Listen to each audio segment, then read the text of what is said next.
Good evening. In today's summary, the International Monetary Fund (IMF) has praised Seychelles for its strong economic performance following a recent mission in the country. The IMF team spent a week in Victoria assessing the nation's progress and the outlook for the year ahead.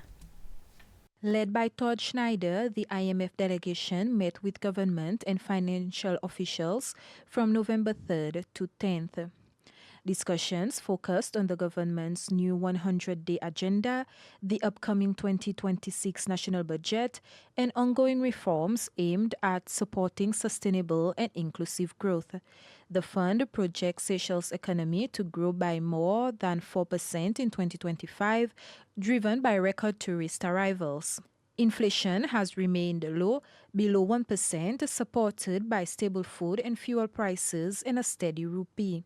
Tourism earnings have also strengthened the balance of payments, with foreign reserves now standing at $878 million, the equivalent of about 4 months of imports.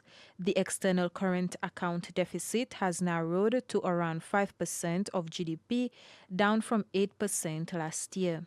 The IMF thanked the Seychellois authorities for their close cooperation and confirmed that another mission is scheduled for early 2026 to continue its program reviews. And the Seychelles Broadcasting Corporation has requested an interview with the Ministry of Finance, Economic Planning, Trade and Investment to obtain further details on the visit of the IMF delegation in Seychelles, as well as to gather the local perspective on this visit. However, we are still awaiting a response. A pet sterilization program has been extended for an additional day, that's tomorrow, to allow more members of the public to bring in their cats and dogs.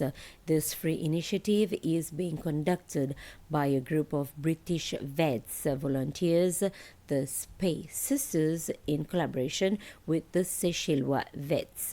The program, which began last week, targeted various places on Mahé, Praslin and La Digue. So far, the program has gone off really well. In terms of the running and the operations, it's gone fine. It's just the numbers. We would have preferred to have reached out to more people, but we appreciate and we are thankful for those people who came down. And we hope that we still get a little bit more people coming down because we're extending up till tomorrow. We will be at the Les Mamelles District Administration.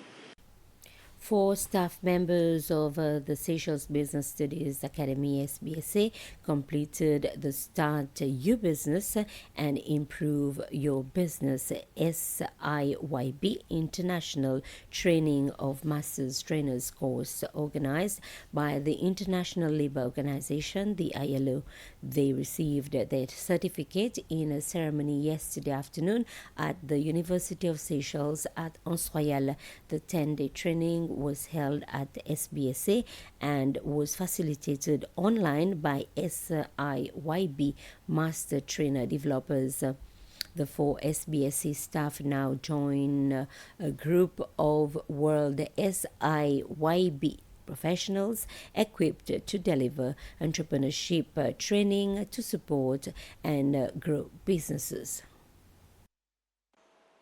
We are not only saying that they are graduating today, but we have empowered them to multiply, to be a multiplier effect.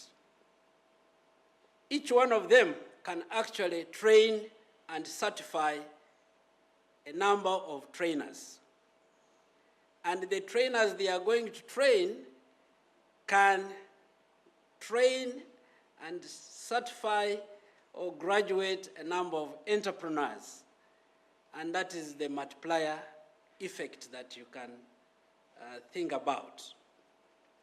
So what we have built in them is what will help the private sector in Seychelles grow, the private sector in Uganda grow, and the private sector in Kenya grow.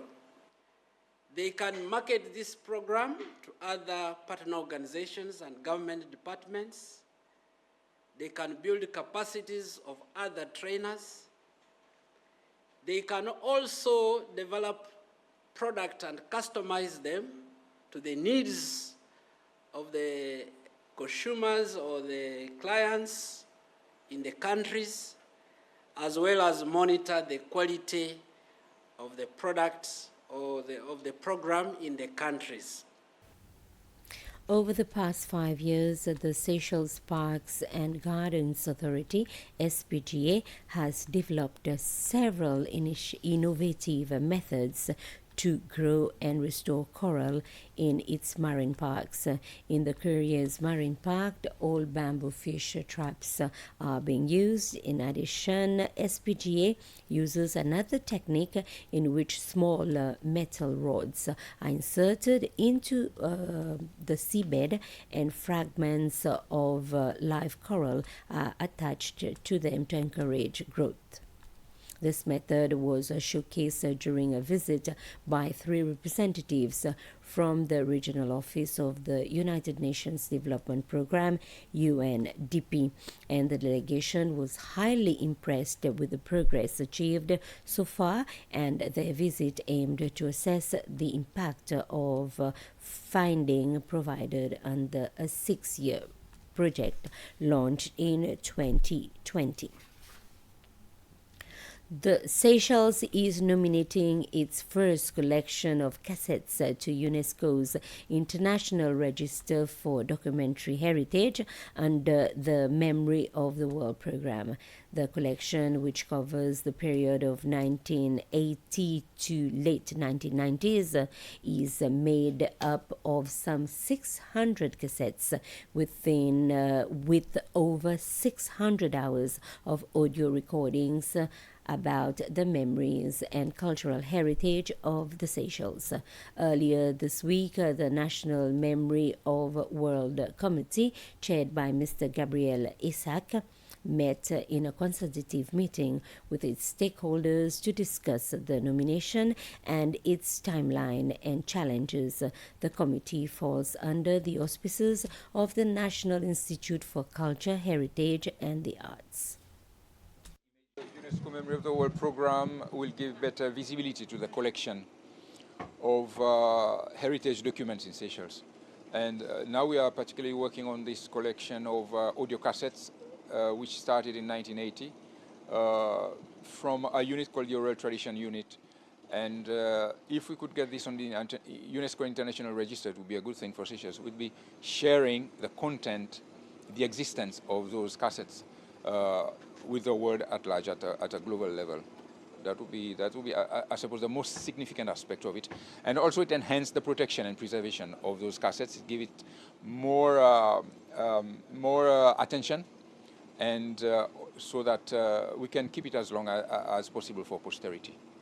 And that's it for this news summary. Have a very pleasant evening.